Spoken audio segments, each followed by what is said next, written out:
Herzlich willkommen auf meinem Kanal. Heute geht es um ein Messer von BPS Knives, gefertigt in der Ukraine. Das Messer ist nicht mein Eigentum. Ich darf es im Zuge eines Passarounds, das von Stefan, also Stefan 123321, zusammen mit Dirk Wanger von Messer & Co. organisiert wurde, vorstellen. Dirk Wanger hat unter anderem dieses Messer zur Verfügung gestellt. Ein anderes Messer stelle ich demnächst mal vor. Hierfür schon mal einen großen Dank an Dirk und Stefan. Gegen Ende des Videos sage ich dann noch ein paar Worte zum Passaround und BPS Knives. Jetzt soll es dann aber direkt losgehen. Dieses Modell nennt sich MK1 SSH. Ein kleines Messer, knuppelig, sympathisch, charmant. Ein sehr prägnanter Griff, das fällt hier sofort auf. Ungewöhnlich ausgeformt, aber die Handlage ist genial und das ist ergonomisch sehr gut gelöst. Egal wie man hier greift, also das wirkt einfach vertraut. Das ist gut gemacht. Grifflänge beträgt 106 mm, das ist also ein vollwertiger Vierfingergriff. Das sieht man hier, also man bekommt die Hand gut drauf. Griffvolumen liegt hier zwischen 88 mm und im Hinterbereich sind sogar 110 mm. Es handelt sich hier um Walnussholz. Das ist ein sehr, sehr festes Holz und arbeitet wenig, ist sehr formstabil. Bei zu viel Feuchtigkeit muss man ein bisschen aufpassen, aber das ist relativ normal bei Holzgriffen. Mit einem Mindestmaß an Pflege in Form von gelegentlichem Einölen hat man lange Freude an diesem edlen Holz. Also der Griff ist sehr gelungen. Hier noch eine spaltfrei angepasste Kopfplatte aus Edelstahl. Hier sind Übergänge kaum wahrnehmbar. Ja, wirklich schön gemacht. Als nächstes die Klinge. Sehr schneidfreudig, sehr führig, extrem scharf. Beim Schnitzen beißt sich die Schneide sofort ins Holz. Man bekommt unmittelbar die Rückmeldung, wie das Schneidgut nachgibt.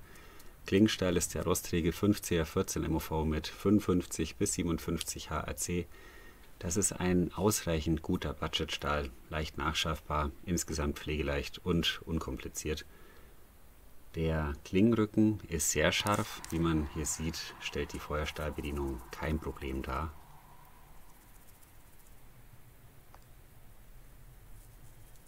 Essenszubereitung ist auch möglich, vielleicht nicht unbedingt die stärkste Disziplin des MK1.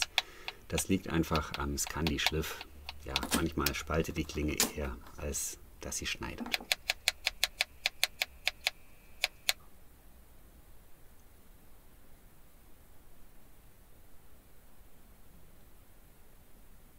Kurz zu den Abmessungen: 59 mm Klingenlänge, Klingenbreite 2,9 mm, Scandi-typisch, sehr stabil ausgeführt bis in den Bereich der Spitze.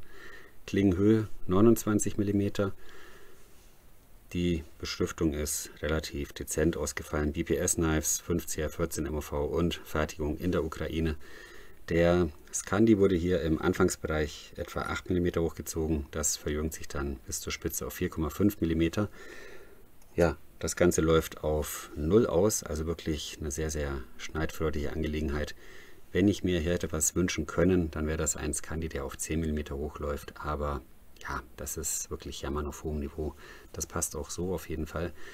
Dann ist das natürlich keine Fulltang-Konstruktion. Das Ganze ist eine Rattenschwanz-Aal-Konstruktion. Man sieht hier die Anfangsstärke. Das sind etwa so 12-13 mm. Das verjüngt sich dann innerhalb des Griffs und ja, bis etwa hier, das kann ich euch mit dem Magneten zeigen, geht der Aal dann rein. Moment bitte. Vielleicht sogar noch ein bisschen weiter, also etwa 2/3 des Griffs. Man muss dann auch bedenken, das Ganze ist hier mit Epoxidharz verklebt. Alles in allem eine sehr stabile Angelegenheit für so ein kleines Messer. Das Gewicht des MK1 liegt bei 98 Gramm, das geht dann auch in Ordnung. Jetzt komme ich zu einem kleinen Highlight für mich. Moment. Das wäre das Tragesystem samt der Messerscheide. Wir haben hier 3,5 mm dickes Leder, wirklich hochwertig, auch schön verarbeitet alles und ungewöhnlich, habe ich so noch nicht gesehen. Hier gibt es kein Drainageloch, aber finde ich jetzt auch nicht so schlimm, muss ich sagen. Also das könnte man sich notfalls hier auch selbst reinmachen, das ist nicht so dramatisch.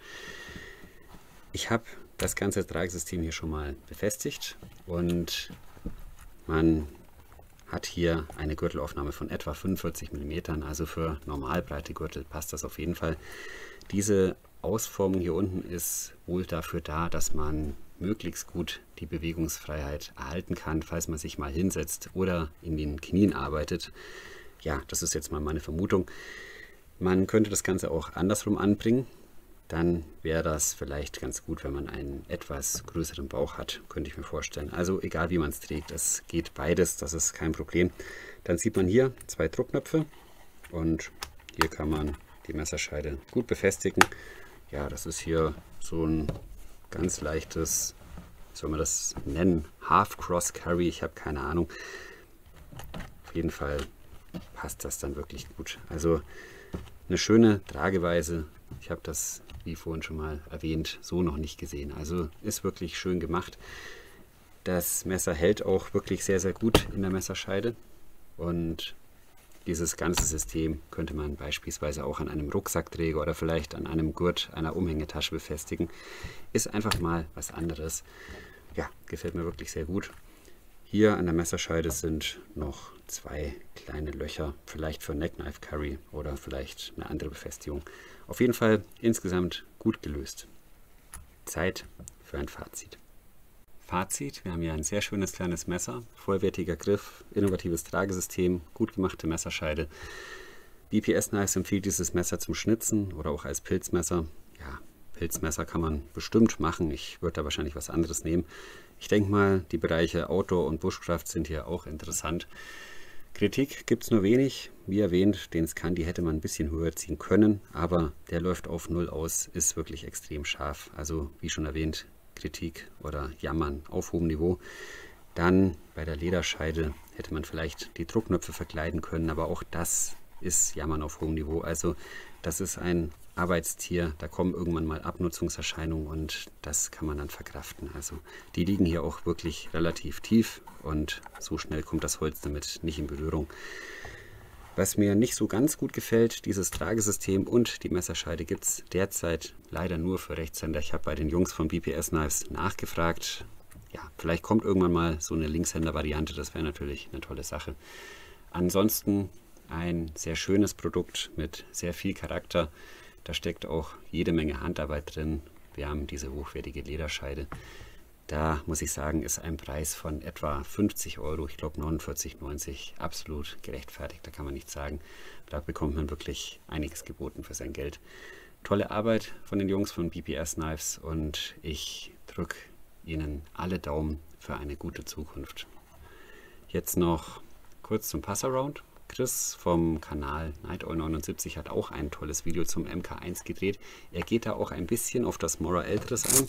Das passt hier nämlich zufällig relativ gut in diese Messerscheide. Also das ist ihm aufgefallen. Und ja, bei Interesse am Video von Chris, das ist in der Videobeschreibung verlinkt. In der Videobeschreibung ist jede Menge anderes Zeug auch noch verlinkt. Also zum Beispiel die Links zu den Webseiten von Messer & Co.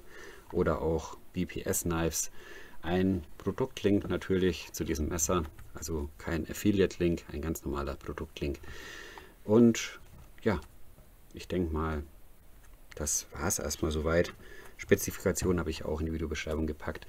Es folgt noch ein Video zu einem Messer von BPS Knives, das habe ich anfangs erwähnt. Das ist auch Teil dieses Passarounds. Ja, ansonsten möchte ich mich nochmal ganz herzlich bedanken bei Dirk Wanger und bei Stefan. Ja, tolle Möglichkeit, das Messer hier mal vorstellen zu dürfen. Gut, dann würde ich sagen, war es das für heute. Vielen Dank für eure Aufmerksamkeit. Alles Gute, bleibt gesund. Bis zum nächsten Mal.